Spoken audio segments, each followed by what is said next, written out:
Chemin de vie, épisode 2 du livre 4. Auteur Amar Belmostefawi.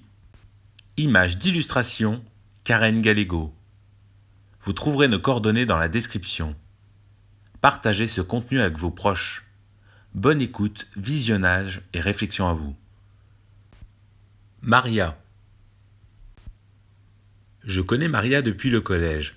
Nous n'avons jamais été dans la même classe, mais nous étions à chaque fois dans la même école. Nous nous croisions souvent dans la cour de récréation.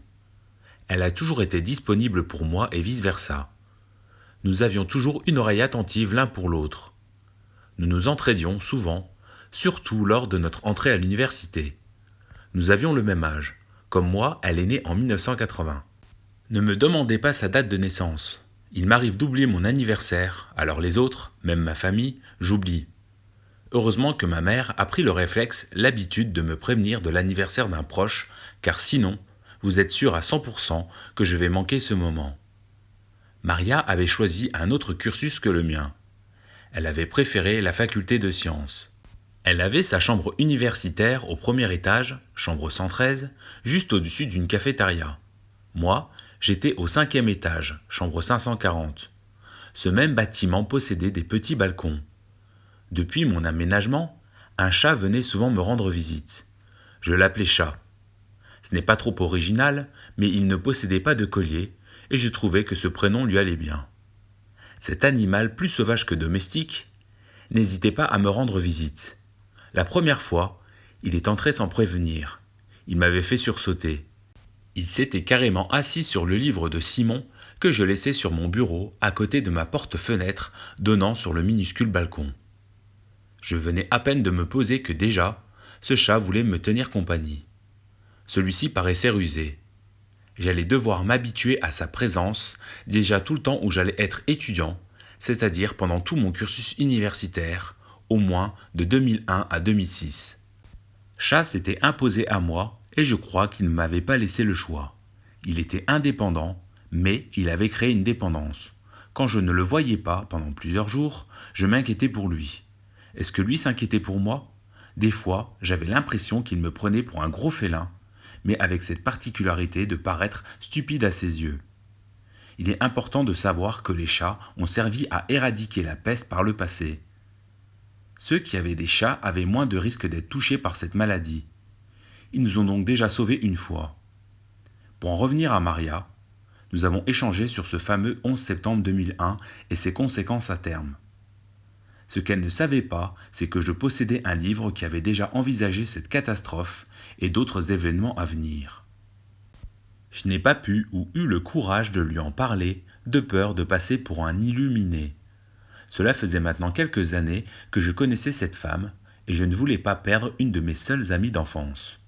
J'ai donc préféré garder le silence et ne pas dévoiler l'existence de cet ouvrage, dans un premier temps. J'ai caché son existence à ma meilleure amie un bon moment.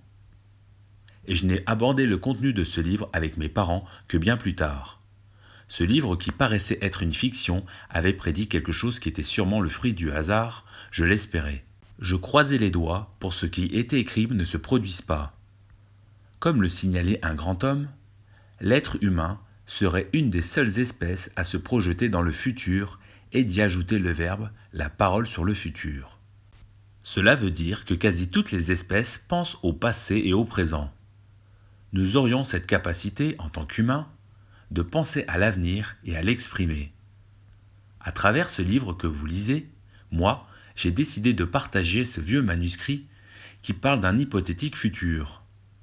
J'aurais pu faire une copie de ce livre et vous le communiquer, mais j'avais cette envie de vous expliquer, vous partager le contexte dans lequel j'appréhendais et j'ai vécu la lecture de chacune des pages de ce L4. Maria, qui était plus orientée scientifique, n'allait pas forcément trouver un intérêt à m'écouter si je me mettais à aborder la crise économique, ainsi que la Troisième Guerre mondiale. Crise économique et Troisième Guerre mondiale. Petit bond en avant par rapport à 2001. En 2008, je suis entré dans le milieu bancaire en pleine crise des subprimes. J'ai donc attendu environ 7 ans en espérant que ce livre ne raconterait pas la vérité. Or, C'est exactement le contraire qui s'est passé. Tous les écrits étaient véridiques. Rares sont ceux qui ont prédit la crise immobilière et la crise bancaire qui en découlait. J'amenais mon livre partout depuis que cet ouvrage avait anticipé le 11 septembre 2001. Au tout début, j'avais tenté de sensibiliser ma famille en tâtant le terrain sur le contenu de ce livre, mais à aucun moment je n'avais été pris au sérieux. Donc, je n'ai jamais insisté auprès de mes rares amis. Je n'ai même pas voulu spéculer sur le malheur des autres en profitant des informations contenues dans cet étrange manuscrit. J'ai tenté de garder la tête froide et de ne pas me laisser emporter par l'émotion. Malgré toute la logique dont j'ai tenté de faire part, je me suis pris la réalité de cet ouvrage en pleine figure. Le 11 septembre 2001 avait provoqué une guerre entre différents pays ayant pour but caché de s'emparer du pétrole de certains pays du Moyen-Orient. La bulle immobilière aux États-Unis a provoqué la crise des subprimes et cette dernière s'est répercutée à tous les pays du monde. Entre-temps, des banques ont fermé, certains financiers ont terminé en prison. Il fallait montrer l'exemple. Des banquiers qui étaient considérés comme des modèles à suivre ont été jugés comme ayant mis en place un système de Ponzi.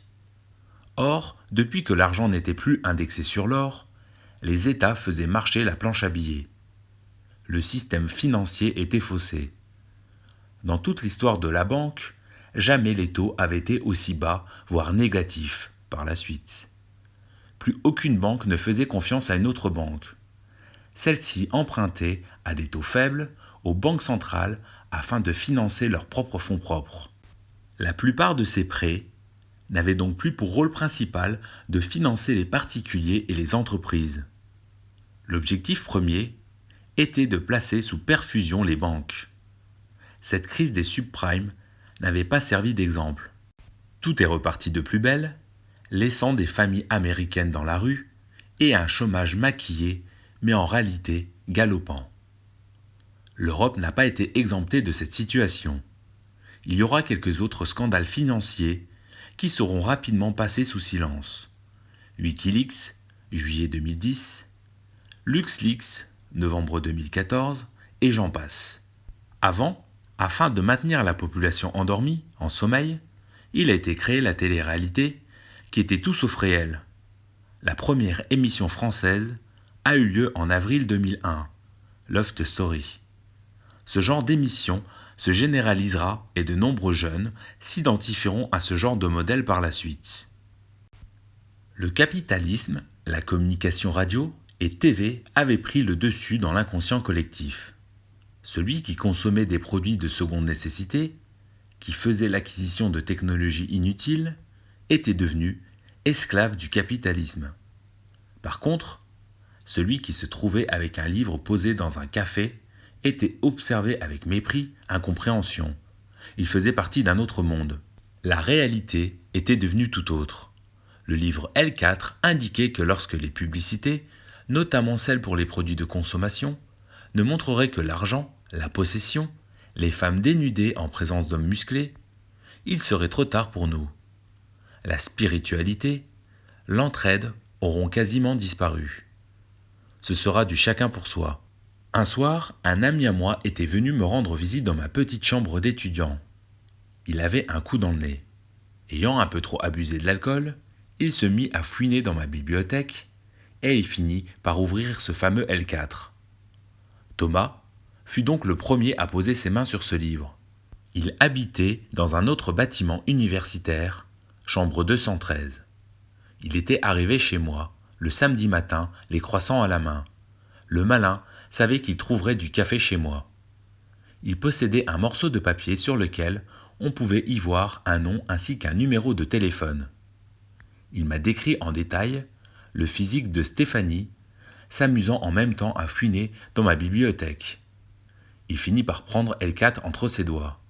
Je n'appréciais pas trop qu'il touche ce manuscrit dans cet état alcoolisé et incohérent.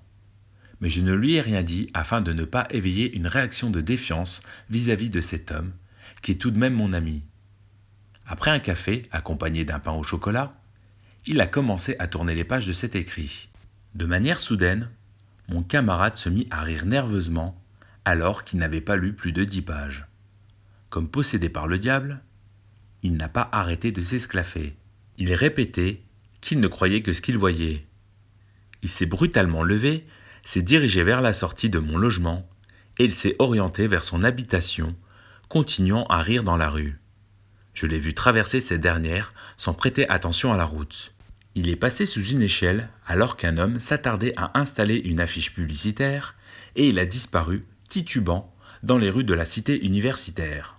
Quelques jours après, je le croisais sur ma route comme si de rien n'était, comme s'il n'avait jamais lu L4, ou comme s'il n'était jamais passé chez moi. Il était accompagné de sa nouvelle petite amie, Stéphanie. Elle avait de faux ongles, un dégradé filé qui faisait encore plus ressortir ses cheveux blonds platine. Des extensions de cils et sourcils tatoués complétaient la panoplie. Cette jeune femme ne donnait pas le sentiment de maîtriser la marche avec des talons hauts. La façon dont elle s'accrochait au bras de Thomas donnait cette impression que s'il retirait son bras, cette pauvre jeune femme pouvait tomber de haut. Elle avait de quoi entraîner Thomas dans sa chute. J'ai tout de suite deviné qu'elle était coiffeuse esthéticienne. Quand j'ai posé cette question et qu'elle a confirmé mes dires, elle m'a demandé si j'avais des dons de voyance. En répondant par la négative, elle fut un peu déçue, mais elle voulut se mettre en avant en disant qu'elle avait un don. Elle attire l'argent à elle. Je n'ai pas relevé. Mon ami a insisté pour que l'on se pose sur une terrasse de café. J'ai accepté en précisant que je ne devais pas trop tarder et que j'avais déjà consommé 3 cafés ce matin. Pendant que la jeune demoiselle racontait sa vie et me parlait de son petit chien, je remarquai une marque de rouge à lèvres rose sur sa petite tasse.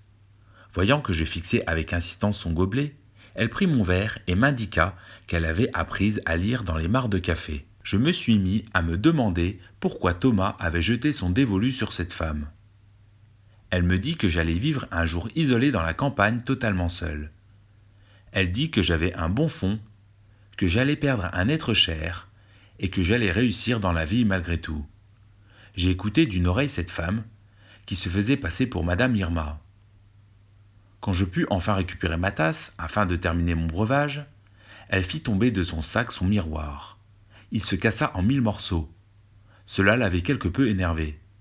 Avant qu'elle se décide de se diriger vers les toilettes du café, de peur d'attendre trop longtemps pour la saluer, j'ai quitté le bar et j'ai dit au revoir à mon ami ainsi qu'à sa nouvelle copine. Comment aborder ce qui nous attend dans un futur proche avec ce genre d'individu ? J'avais tenté d'ouvrir les yeux à des personnes que je voyais profondément changer. Mais en réfléchissant bien, avec du recul, je suis qui, moi, pour faire prendre conscience à mon entourage que je prêchais la bonne parole à travers un livre parlant de phénomènes qui, pour la plupart, n'avaient pas encore eu lieu.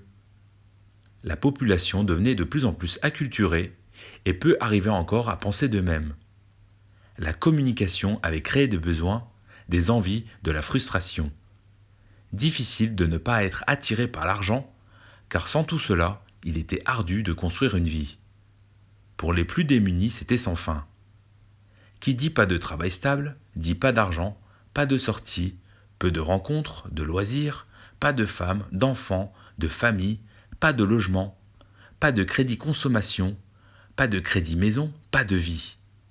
Pour les plus chanceux, qui dit études universitaires, dit un travail, un crédit voiture, une copine qui deviendra une épouse si le fortuné possède un job stable, un crédit maison, des enfants, un crédit consommation, etc. Par contre, si ce dernier perd son travail, tout s'écroule. Sauf qu'à partir de la décennie 2010, avoir un niveau d'études, une bonne situation, ne sera plus gage de sécurité. N'importe qui pourra tout perdre, et cela à tout moment. Une météo capricieuse, une femme avide d'être à la dernière mode, un homme accro au jeu, un surendettement, un patron qui doit diminuer ses charges salariales, et tout peut être chamboulé. Un sentiment d'immortalité prendra le dessus sur la mortalité. Chaque homme qui prendra le chemin de la consommation aura pour promesse la vie infinie, l'éternité. Seuls les pauvres seraient soumis à la mort. Ceux qui ne peuvent s'acheter le dernier parfum à la mode, la dernière paire de baskets, le dernier jean en vogue, la dernière voiture de sport. Seul le fast-food leur serait réservé afin d'accélérer leur passage dans l'au-delà. Impossible, Trop tard pour expliquer à certains qu'il faudra faire tout le contraire de ce que le système nous préconisera afin d'avoir une vie saine. Le grand mensonge deviendra réalité. Impossible également de faire remettre en question des personnes qui seront habituées à de mauvaises habitudes. Tout deviendra faux, même les messages de l'industrie de consommation. Quelques exemples. Vous trouverez des publicités sur l'alimentation transformée et de l'autre, il sera indiqué qu'il faudra manger 5 fruits et légumes par jour. Le paquet de cigarettes avec des écrits et images chocs sur le paquet indiquera que vous risquez de mourir d'un cancer, mais l'État taxera la clope au lieu de l'interdire. Idem pour l'alcool. Il faudra limiter sa consommation toxique qui tue, qui provoque des maladies et des violences dans les familles, mais les magasins en vendront tous. Attention, je ne dis pas qu'il est interdit de faire ce que l'on veut. Je signale juste que l'hypocrisie sera à son comble. Pourquoi préconiser des choses et faire son contraire ? Autant ne rien dire et laisser le citoyen mener sa vie comme il l'entend, même si certains ont décidé de s'autodétruire. Les drogues ont toujours existé, et ce n'est pas en taxant les personnes fragiles et ou dépendantes de ce genre de consommation que le risque de maladie diminue. Le déni sera donc bel et bien présent, et surtout, n'essayez pas de sortir un humain de sa condition d'esclave. Vous serez pris pour un gourou, un donneur de leçons ou un illuminé. Ne croyez pas que les hommes et les femmes sont acteurs de leur vie. Ils seront plutôt spectateurs. La télévision ainsi que les réseaux sociaux seront présents pour pousser les gens à ne plus cogiter. Il y aura toujours une information pour en contredire une autre. Qu'est-ce qui est vrai, qu'est-ce qui est faux ? Au bout du compte, cela n'aura pas d'importance. Ce qui compte, ce sera de payer son crédit maison et de croire que nous sommes propriétaires. Il faut continuer à alimenter cette impression d'être libre de sa vie et de ses propres agissements qui sont en réalité le résultat d'une communication exacerbée. Le jeu est faussé depuis le départ et va continuer à l'être. Le conformisme est devenu le leitmotiv. Être différent ou penser différemment, c'est risquer de se faire rejeter. Allez expliquer à une personne que les dés sont pipés. Le pire est que pour certains objets, nous sommes devenus dépendants. Nous allons tous nous en rendre compte lorsque nous allons subir cette fameuse coupure électrique mondiale. Nous ne saurons jamais vraiment qui ou quoi en sera à l'origine. Vous voulez que je vous dise avec exactitude quand et comment cela va se produire ? Hors de question de vous délivrer cette information. Je ne veux pas risquer de changer votre destin ou l'histoire. Je veux juste vous prévenir de ce qui va arriver. À vous de traiter ces informations comme bon vous semble. Ce qui est certain, c'est que ce blackout arrivera au bon moment. Il permettra de supprimer la E70, la loi des plus de 70 ans. Cette loi va prévoir la fin de vie programmée à 70 ans de tous ceux qui n'auront pas les moyens de se payer un établissement de santé privé. L'euthanasie de l'espèce humaine sera établie. La vieillesse, la dépendance deviendront honteuses et surtout trop coûteuses pour le système économique des États. Pensez-vous que cela fera réagir les gens ? Pas du tout. Même le coronavirus qui immobilisera 3 milliards de la population et l'économie mondiale en 2020 ne provoquera aucune réaction de la part des citoyens. Même la hausse des prix et le chômage en forte augmentation ne vont provoquer qu'effroi et tétanie.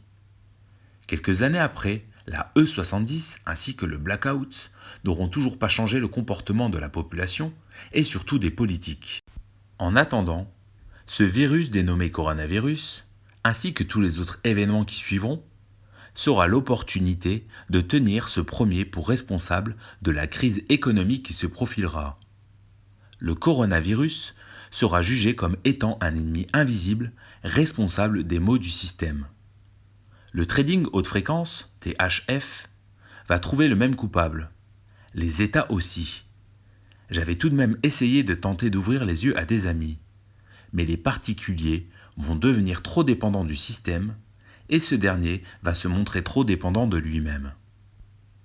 Le Royaume-Uni comprendra qu'il sera temps de prendre ses distances avec les autres pays de la vieille Europe en gardant sa propre monnaie et en quittant l'Union européenne via le Brexit début 2020. D'ailleurs, il sera un des rares pays à ne pas être touché par la 4e guerre mondiale. Je précise de nouveau que ce livre a été rédigé entre 2001 et 2008 afin de vous révéler le contenu du L4, qui est une sorte de livre prémonitoire. Mon coiffeur, Francis, lui, il préférait raconter des histoires passées, mais qui avaient lieu par le passé. C'est la fin de l'épisode 2 de ce livre 4 dénommé Chemin de vie. Pensez-vous que la Troisième Guerre mondiale est une guerre silencieuse qui a commencé le 11 septembre 2001, qu'une crise économique profonde se profile à cause du coronavirus? Est-ce que le Covid-19 est le vrai responsable des maux du système? Vous pouvez donner votre avis dans les commentaires si vous le souhaitez. Vous l'avez compris, le prochain épisode, l'épisode 3 de ce livre audio, parlera de mon coiffeur Francis, qui aimait raconter des histoires passées pouvant nous servir au présent et dans le futur. Il saura également aborder le contexte de la 4e Guerre mondiale et d'autres sujets.